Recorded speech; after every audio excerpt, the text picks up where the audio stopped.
हमें आज स्टार्ट करना है अपना chapter number 5 cash flow statement. ठीक है, हमारे चैप्टर का नाम है कैश फ्लो स्टेटमेंट। बहुत ही इजी चैप्टर है, इजी चैप्टर है। ठीक है, बच्चों को मुश्किल बहुत लगता है, बहुत सारे बच्चों को समझ में नहीं आता है, लेकिन मैं कहूँगा इजी चैप्टर है। जो हमारी फर्स्ट 4 क्लासेस हैं इस चैप्टर की, उसमें ये समझ में आ जाएगा अगर होमवर्क भी करते रहोगे और रेगुलर रहोगे तो।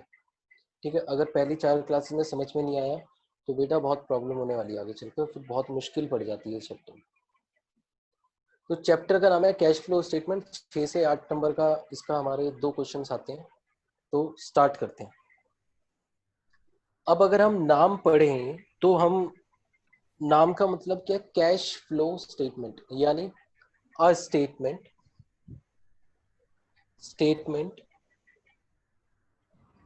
which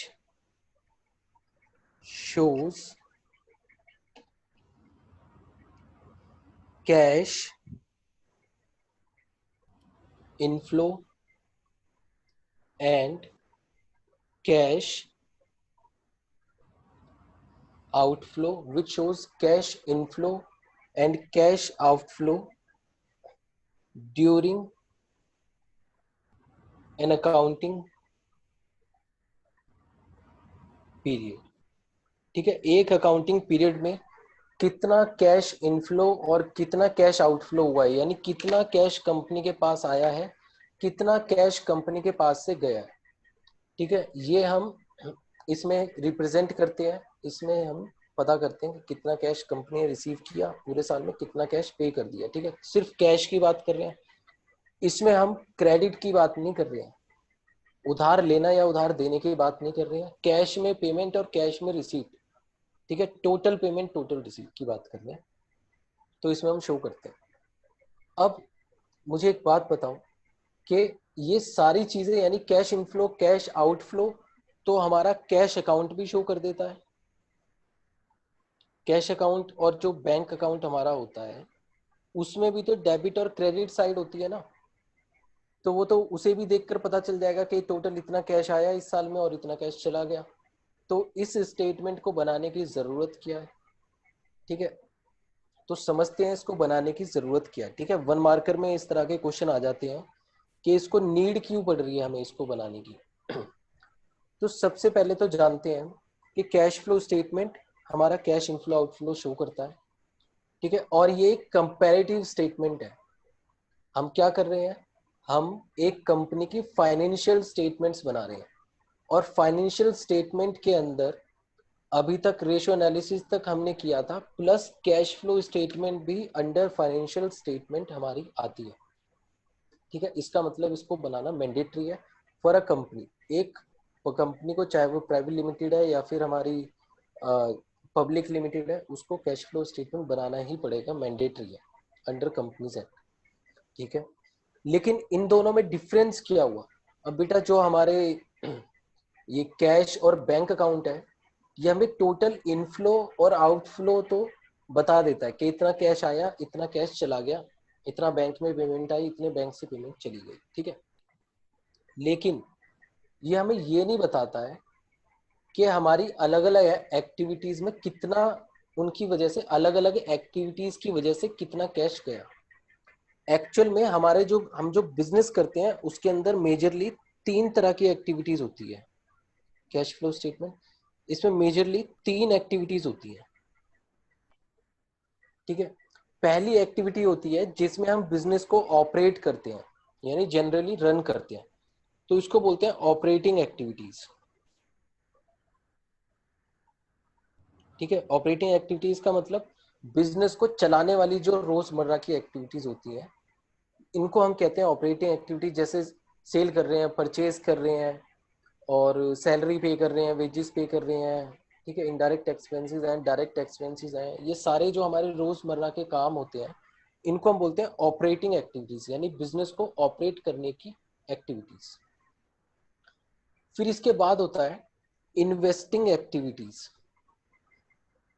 इन्वेस्टिंग एक्टिविटीज, अब जो इन्वेस्टिंग एक्टिविटीज हैं ये बेटा हम रोज रोज नहीं करते हैं।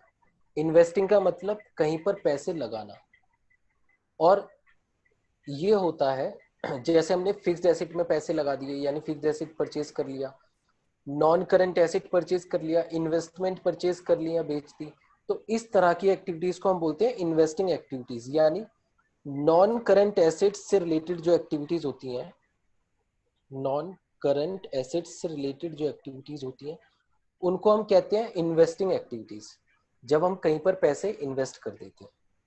ठीक है, तो ये रोज तो करेंगे नहीं, हम रोज तो फिक्स एसेट खरीदेंगे नहीं। ठीक है, कभी कभी होता है, साल में एक बार, 2 साल में, 3 साल में, 5 साल में एक बार। तो सेकेंड टाइप ऑफ एक्टिविटीज होगी हमारी इन्वेस्टिंग एक्टिविटीज। थर्ड एक्टिविटीज होगी हमारी financing activities. Financing activities, financing activities में हम क्या करते हैं, हम बिजनेस चलाने के लिए पैसे लेते हैं। कहाँ से लेंगे? बहुत सारे ऑप्शन होते हैं कंपनी के पास, बहुत सारे ऑप्शन होते हैं फाइनेंसिंग एक्टिविटीज के लिए। जैसे हो सकता है हम कंपनी के शेयर्स इशू कर दें, इक्विटी शेयर्स या फिर प्रेफरेंस शेयर्स, ये हम इशू कर दें, या फिर हम बैंक से लोन ले सकते हैं, बैंक से ओवरड्राफ्ट भी ले सकते हैं, या फिर हम डिबेंचर्स इशू कर सकते हैं, या फिर हम पब्लिक से अनसिक्योर्ड लोन ले सकते हैं। तो यानी जो लोन लेने वाली और लोन की रिपेमेंट करने वाली जो हमारी एक्टिविटीज हो गई, उनको हमने कहा फाइनेंसिंग एक्टिविटीज। ठीक है, तो बिजनेस में मेजरली हमारी 3 तरह की एक्टिविटीज होती हैं। पहला, पैसे का जुगाड़ करना, दूसरा, उस पैसे को इन्वेस्ट करना, और थर्ड यानी ऑपरेटिंग, उस पैसे से अपने बिजनेस को चलाना। सिर्फ फिक्स एसेट खरीद कर हम बिजनेस को नहीं चला सकते, हमें फिक्स एसेट को ऑपरेट करना है, बिजनेस में रोज ट्रांजेक्शन करनी है, तो ये किस में आएंगी? ऑपरेटिंग एक्टिविटीज हम इनको कहेंगे। ठीक है, तो अब होता क्या है कि जब हम कैश अकाउंट और बैंक अकाउंट बनाते हैं, तो कैश और बैंक अकाउंट में कभी भी इन तीनों एक्टिविटीज को हम बाइफरकेट नहीं कर पाते। उसमें तो टोटल इनफ्लो और टोटल आउटफ्लो, डेबिट साइड में सारे इनफ्लो आ जाएंगे, क्रेडिट साइड में सारे आउटफ्लो आ जाएंगे। ठीक है, तो इसमें हम ये नहीं पता कर सकते कि ऑपरेटिंग एक्टिविटीज की वजह से कितना कैश आया और कितना कैश चला गया, इन्वेस्टिंग एक्टिविटीज की वजह से कितना कैश आया और कितना कैश चला गया, और फाइनेंसिंग एक्टिविटीज की वजह से कितना कैश आया और कितना कैश गया। ये कभी भी हमें कैश अकाउंट और बैंक अकाउंट नहीं बताता है।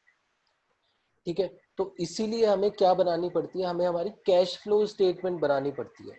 कैश फ्लो स्टेटमेंट से हम ये भी पता करते हैं कि कौन सी एक्टिविटीज की वजह से हमारे पास हैवी कैश आउटफ्लो हो रहा है, यानी पैसा ज्यादा बाहर जा रहा है, कौन सी टाइप ऑफ एक्टिविटीज की वजह से।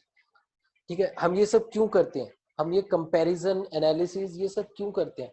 ये इसलिए करते हैं ताकि बेटा जो अननेसेसरी एक्टिविटीज हो रही हैं, या फिर अननेसेसरी एक्सपेंसेस, या फिर अननेसेसरी आउटफ्लो हो रहा है, उसको हम कंट्रोल कर सकें।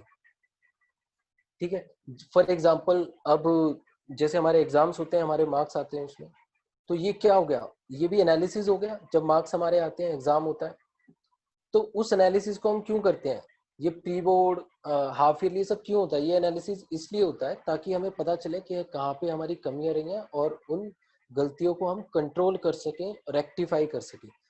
तो इसी तरह बिजनेस के एग्जाम्स को हम बोलते हैं फाइनेंशियल स्टेटमेंट, और फाइनेंशियल स्टेटमेंट के अंदर सारी चीजें आती हैं, comparative, common size, ratio analysis, cash flow statement. ठीक है, तो फाइनेंशियल स्टेटमेंट का पर्पस ही है कि बिजनेस की परफॉर्मेंस को मेजर किया जाए, और फिर उसको अगर कहीं पे कमी रह गई है तो उसको रेक्टिफाई किया जाए, करेक्टिव मेजर्स लिए जाए। ठीक है, तो समझ में आ गया हमें कैश फ्लो बनाने की जरूरत क्यों पड़ रही है। क्योंकि कैश और बैंक अकाउंट हमें इनफ्लो आउटफ्लो बता देते हैं, लेकिन कभी भी ये नहीं बताते हैं कि ऑपरेटिंग एक्टिविटीज की वजह से कितना हमारा इनफ्लो आउटफ्लो हुआ, इन्वेस्टिंग की वजह से और फाइनेंसिंग की वजह से कितना इनफ्लो और आउटफ्लो हुआ। ठीक है, चलो, फिर इसमें हमें एक हेल्प और मिलती है। अगर हमारे पास लास्ट ईयर की कैश फ्लो स्टेटमेंट है, तो उसको हम करंट ईयर की कैश फ्लो स्टेटमेंट से कंपेयर भी कर सकते हैं कि लास्ट ईयर ऑपरेटिंग में कितना आउटफ्लो इनफ्लो हुआ, इस साल ऑपरेटिंग में क्या रहा, किस वजह से रहा, सारे आइटम्स होते हैं। इन्वेस्टिंग में कितना रहा, किस रीजन से रहा, फाइनेंसिंग में कितना रहा और किस रीजन से रहा। ठीक है बेटा, कैश फ्लो स्टेटमेंट एक कंपनी के लिए बहुत ही ज्यादा इंपॉर्टेंट होती है, क्योंकि कैश फ्लो स्टेटमेंट से ही हम पता लगाते हैं कि कितना कैश हमारे पास आ रहा है, कितना कैश हमारे पास जा रहा है। इंपॉर्टेंट क्यों है ये इंपॉर्टेंट इसलिए है क्योंकि कंपनी को अपने खर्चे कैश में ही देने होते हैं। बहुत जो बड़े बड़े खर्चे होते हैं वो कैश में ही पे करने होते हैं, यानी वो उधारी पे नहीं चलते। जैसे अगर हम बैंक लोन वापस करें तो कैश या बैंक से ही जाएगा।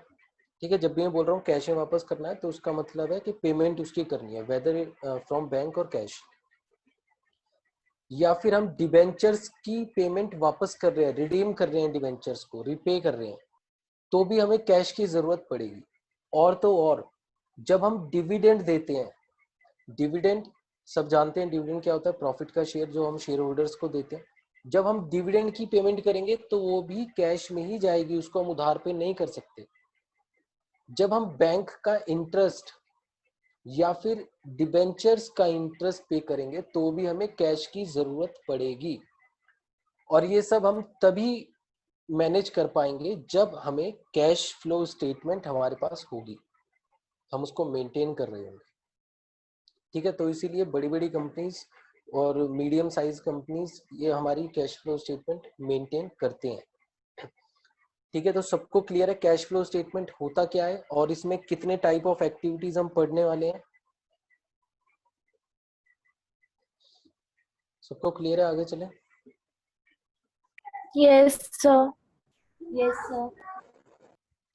ठीक है, चलो आगे चलते हैं। ठीक है, हो सकता है बेटा आज की क्लास में कुछ कम समझ में आए। ठीक है, मैं पहले ही बता रहा हूँ, तो इसका मतलब ये नहीं सोचना कि अब हमें समझ में ही नहीं आएगा। ठीक है, जब हम इसके क्वेश्चंस करेंगे, अभी तो मैं सिर्फ समझा रहा हूँ, जब क्वेश्चंस करेंगे तो धीरे धीरे करके हम इसमें परफेक्ट हो जाएंगे, बहुत अच्छे से परफेक्ट हो जाएंगे। चलो स्टार्ट करते हैं। तो कैश फ्लो स्टेटमेंट में मैं सबसे पहले कराऊंगा बेटा इन्वेस्टिंग एक्टिविटीज, ऑपरेटिंग एक्टिविटीज मैं अभी नहीं कराऊंगा। ठीक है, इन्वेस्टिंग एक्टिविटीज कराऊंगा।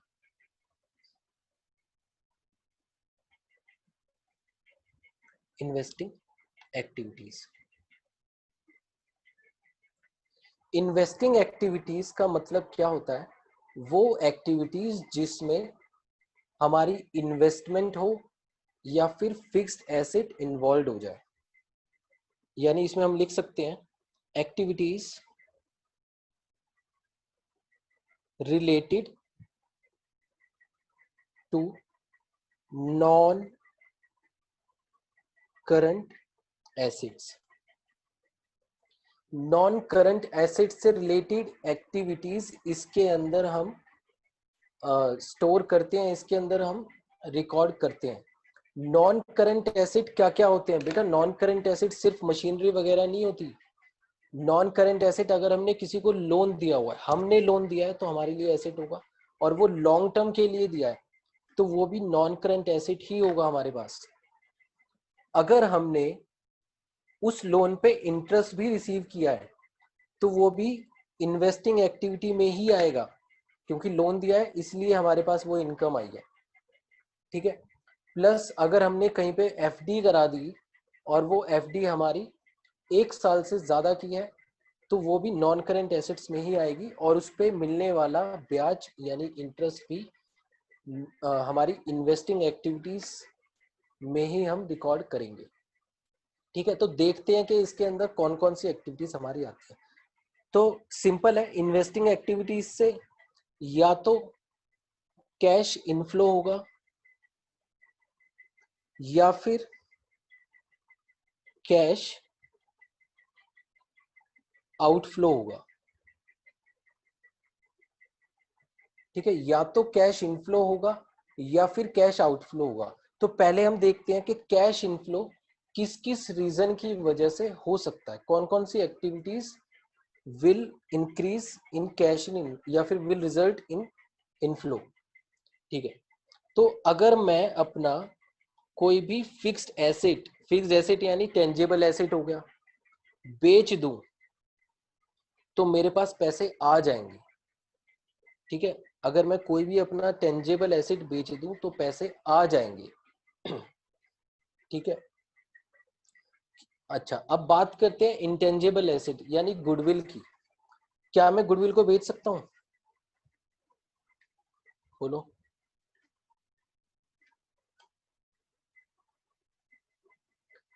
तो इसका आंसर है बेटा, मैंने पहले ही बताया हुआ, गुडविल को हम परचेज तो कर सकते हैं लेकिन बेच नहीं सकते। गुडविल को बेचने के लिए हमें अपना बिजनेस ही बेचना पड़ेगा।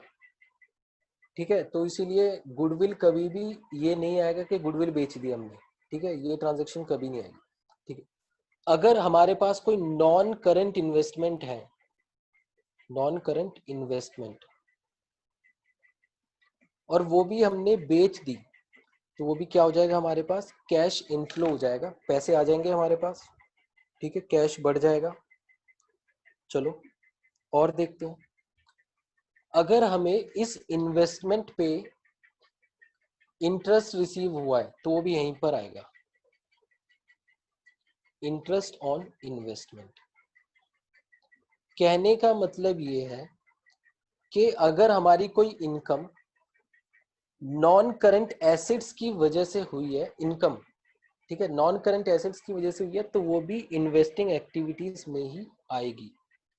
ठीक है, चलो और देखते हैं। अब आते हैं कैश आउटफ्लो पे। ऐसी और भी ट्रांजेक्शन्स हो सकती हैं एसेट्स को बेचने वाली।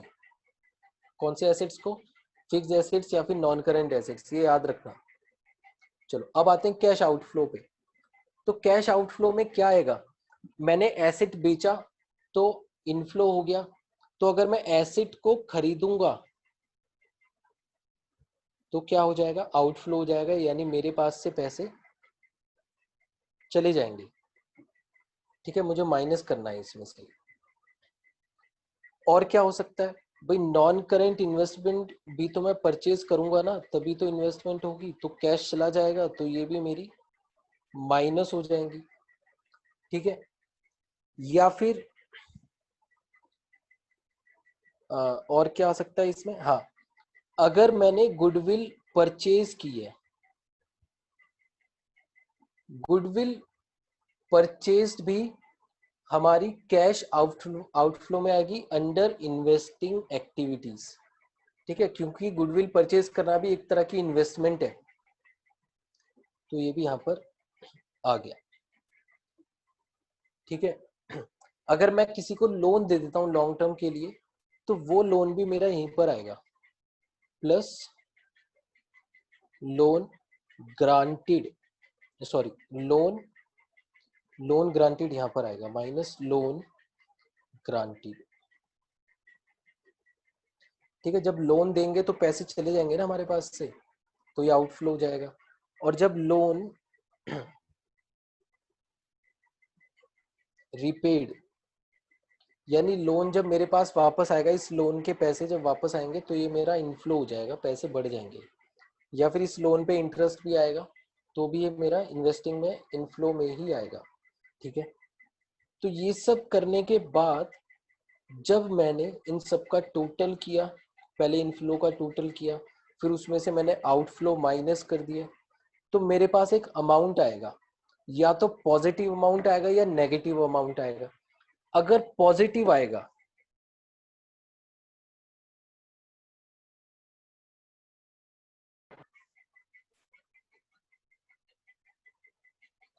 चलो अगर मेरे पास पॉजिटिव अमाउंट आएगा तो मैं उसको क्या कहूंगा?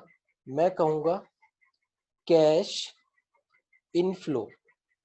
सिंपल है ना, अगर इनफ्लो ज्यादा है तो पॉजिटिव।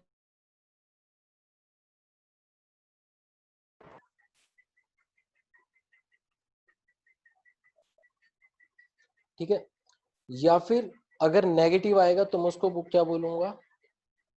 आउटफ्लो। ठीक है, अगर नेगेटिव आएगा तो आउटफ्लो। तो जो भी मेरे पास अमाउंट आएगा वो या तो कैश इनफ्लो होगा या फिर कैश मेरा आउटफ्लो होगा। और मैं बोलूंगा क्या? कैश इनफ्लो और आउटफ्लो फ्रॉम इन्वेस्टिंग एक्टिविटीज।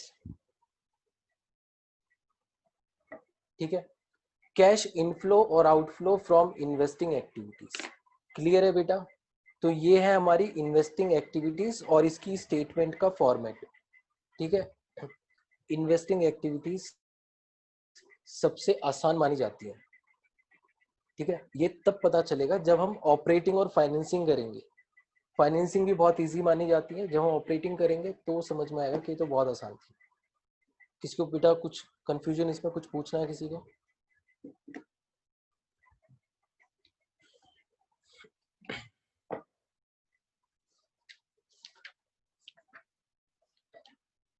नहीं पूछना, सबको क्लियर है? मैं इसके अब क्वेश्चंस कराने वाला हूँ।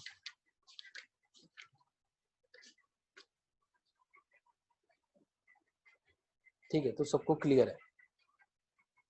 चलो, सबसे पहले क्या है हमारे पास?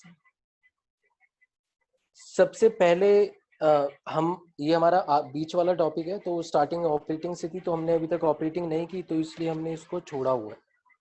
चलो, इन्वेस्टिंग से हम स्टार्ट कर रहे हैं। इन्वेस्टिंग में cash flow from investing activities के हमें क्वेश्चंस करने हैं। क्लियर है? अब होगा क्या कि एक्चुअल में हमें ये सारी चीजें डायरेक्ट नहीं गिवन होंगी कि हमारे पास इतने एसेट थे, इतने बेच दिए, इतने खरीद लिए, डायरेक्ट गिवन नहीं होंगी, ये हमें कैलकुलेट भी करनी पड़ सकती है। ठीक है, तो पहले क्या करते हैं, पहले एक सिंपल वाला क्वेश्चन कर लेते हैं। तो मैं क्या करूंगा बेटा, एक सिंपल वाला क्वेश्चन लूंगा जिससे हमें समझ में आ जाए। तो मैं कराऊंगा क्वेश्चन नंबर 24। Question number 24। ठीक है, क्वेश्चन नंबर 24, तो बहुत ध्यान से देखना। तो हमें गिवन क्या है इसमें? हमें इन्वेस्टमेंट इन डिबेंचर्स, सबसे पहले क्या दिया हुआ है, इन्वेस्टमेंट इन डिबेंचर्स। तो इन्वेस्टमेंट इन 10% डिबेंचर्स हमारे लिए एसेट्स हैं, क्योंकि ये हमने उधार लिए नहीं है, ये हमने इन्वेस्ट किया है डिबेंचर्स में। जैसे हमारी कंपनी के डिबेंचर्स कोई और खरीद सकता है, तो हम भी तो किसी और कंपनी के डिबेंचर्स खरीद सकते हैं ना, तो वो हमें दिया हुआ है। ठीक है, कोई भी इशू नहीं है। तो इसमें हमें दो अमाउंट दिए हैं, एक है 31 मार्च 18 को, एक है 31 मार्च 19 को। तो ये ओपनिंग हो गया और ये क्लोजिंग हो गया। ओपनिंग में 5 लाख था और क्लोजिंग में 10 लाख था। ठीक है, मैं गिवन लिख देता हूं तो ज्यादा अच्छे से समझ में आएगा।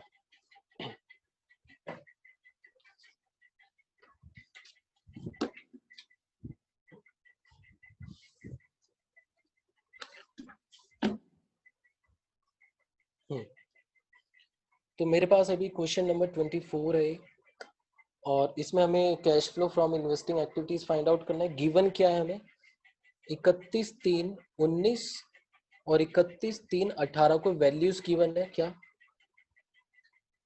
इन्वेस्टमेंट इन 10% डिवेंचर्स, तो 10 लाख और 5 लाख। पहले इसको समझना सीखेंगे कि ये हमें दिया क्या हुआ है। फिर इसके बाद लैंड एंड बिल्डिंग गिवन है। लैंड एंड बिल्डिंग है हमारे पास 15 लाख और 9 लाख। ठीक है, ये भी क्लियर है। फिर अब हमें बेटा एडिशनल इंफॉर्मेशन दी हुई है, तो ये भी हम लिख लेते हैं। एडिशनल इंफॉर्मेशन हमें गिवन है, तो ये गिवन है कि half of investment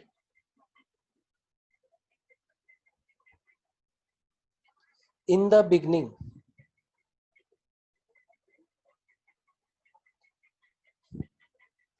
were sold at 10% profit. ठीक है, बस इसी क्वेश्चन को हम कर पाएंगे, तो बहुत ध्यान से देखना। फिर ये होगी हमारी फर्स्ट। ठीक है, अब है हमारी second information, depreciation on land and building given है। Depreciation on land and building was ₹50,000, यानी पूरे साल में डेप्रिसिएशन लगाए लैंड एंड बिल्डिंग पे 50,000 का। Third, interest received on investment, interest received on investment ₹75,000। ठीक है, तो ये हमें क्वेश्चन गिवन है, हमें इन्वेस्टिंग एक्टिविटीज फाइंड आउट करनी है कि आउटफ्लो होगा या इनफ्लो होगा और कितना होगा। तो स्टार्ट करते हैं। सबसे पहले मैं क्या करूंगा, मैं सबसे पहले लैंड एंड बिल्डिंग को चेक करता हूँ। लैंड एंड बिल्डिंग का ओपनिंग में 9 लाख था, क्लोजिंग में 15 लाख है। ठीक है, ओपनिंग में 9 लाख है, क्लोजिंग में 15 लाख है। तो ये 9 लाख से 15 लाख कैसे हो गया, क्योंकि हमने 6 लाख की परचेज की होगी। ठीक है, तो ये जो 15 लाख हुआ है यानी 6 लाख जो इंक्रीज हुआ है, तो क्या ये सिर्फ परचेज की वजह से हो सकता है या फिर ऐसा जरूरी है कि हमने 6 लाख की ही परचेज की होगी। तो इसके लिए हमें एडिशनल इंफॉर्मेशन भी देखनी पड़ेगी। तो इस पे कुछ डेप्रिसिएशन भी लगा है। ठीक है, इस पे डेप्रिसिएशन भी चार्ज हुआ है। तो हमें क्या करना पड़ेगा, जब हमें ओपनिंग क्लोजिंग और एडिशनल इंफॉर्मेशन गिवन होती है किसी भी पर्टिकुलर हेड की, तो हमें उसका अकाउंट बना लेना चाहिए। तो जो हमने मशीनरी या फिर एसेट अकाउंट बनाया था 11th क्लास में, वही हम यहाँ पर बनाएंगे। तो सबसे पहले मैं लैंड एंड बिल्डिंग अकाउंट बना रहा हूँ।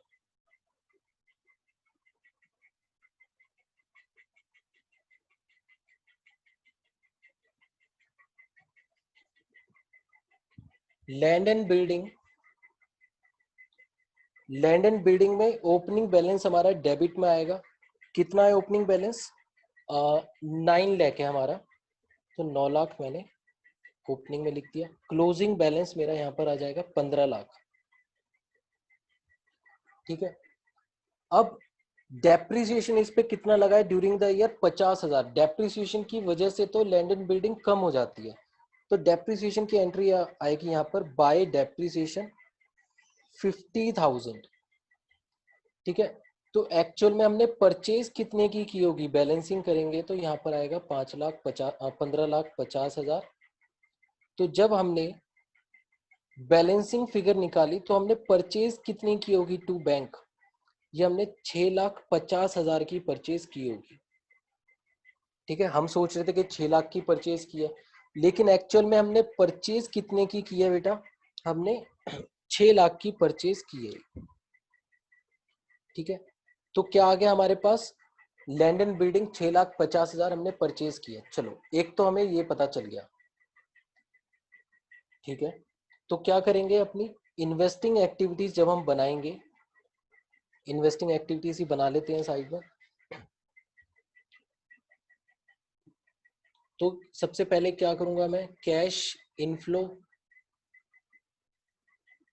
ये प्लस होगा, और माइनस होगा हमारा कैश आउटफ्लो। तो ये जो हमने बिल्डिंग, लैंड एंड बिल्डिंग जो हमने परचेज की है 6,50,000 की, ये कहाँ पर जाएगी, ये आउटफ्लो में जाएगी। तो मैं लिखूंगा land and building purchased 6,50,000, minus में मैंने इसको लिख दिया। ठीक है, अब चलते हैं आगे और देखते हैं। अब आता है हमारा इन्वेस्टमेंट इन डिबेंचर्स, यानी मैंने डिबेंचर्स खरीदे हुए हैं। तो ओपनिंग में ये 5 लाख थे, क्लोजिंग में 10 लाख हो गए। तो एक्चुअली में मैंने कुछ परचेज किए हैं। ठीक है, तो मुझे देखना पड़ेगा कहीं ऐसा तो नहीं है मैंने बेचे भी हैं इस साल, तो ये मुझे पहले चेक करना पड़ेगा। जैसे ही मैंने एडिशनल इन्फॉर्मेशन देखी तो यहाँ पे क्या लिखा हुआ है, हाफ ऑफ इन्वेस्टमेंट, तो यही है ना इन्वेस्टमेंट। तो जो बिगिनिंग की इन्वेस्टमेंट थी 5 लाख, इसका हाफ मैंने 10% प्रॉफिट पर बेच दिया। ठीक है, 10% प्रॉफिट पे मैंने इसको बेच दिया। तो स्टार्ट करते हैं। इसका भी हमें क्या करना पड़ेगा बेटा, इसका भी हमें अकाउंट बनाना पड़ेगा। तो इन्वेस्टमेंट इन 10% डिवेंचर, इसका भी मैं अकाउंट बनाने जा रहा हूं।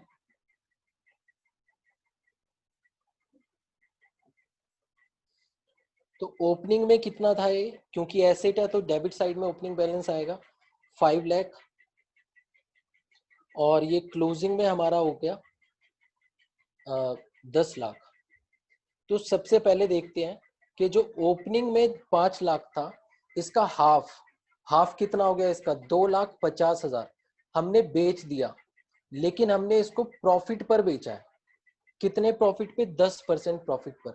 तो 2,50,000 वाला, 2,50,000 वाला हमने 10% प्रॉफिट पे बेचा है। तो कितने का बेचा है, 2,75,000 का। तो मैं क्या लिखूंगा, बाय बैंक, बेचने की एंट्री क्या होती है? Bank account debit to asset account, 2,75,000 का मैंने इसको बेचा है, तो मुझे प्रॉफिट कितना हुआ? 25,000 हुआ ना, तो ये किस में जाएगा? ये जाएगा to profit and loss account. ये तो करते थे, लॉस इस साइड आता था, प्रॉफिट इस साइड आता था, तो 25,000 का प्रॉफिट आ गया हमारे पास। ठीक है, तो 25,000 का प्रॉफिट आ गया। अब करते हैं बैलेंसिंग। बैलेंसिंग हमने की तो यहाँ पर आएगा 12,75,000 और यहाँ भी 12,75,000 होना चाहिए। तो हमने अब देखते हैं परचेज कितने का किया टू बैंक। तो हमने परचेज किया 12,75 माइनस 5,25, तो 7,50,000 का हमने परचेज किया है। और ध्यान से देखो, हमने बेचा भी है 2,75,000 का। ठीक है, हमने परचेज भी किया और हमने बेचा भी है। ठीक है बेटा, अभी हमारा टाइम कभी भी खत्म हो जाएगा, 1 मिनट से कम का टाइम है। हम कल इसको यहीं से कंटिन्यू करेंगे। ठीक है, इस क्वेश्चन को हम कल यहीं से कंटिन्यू करेंगे, तो कल मिलते हैं हम सेम टाइम पर। अभी हम यहीं पर रुकते हैं।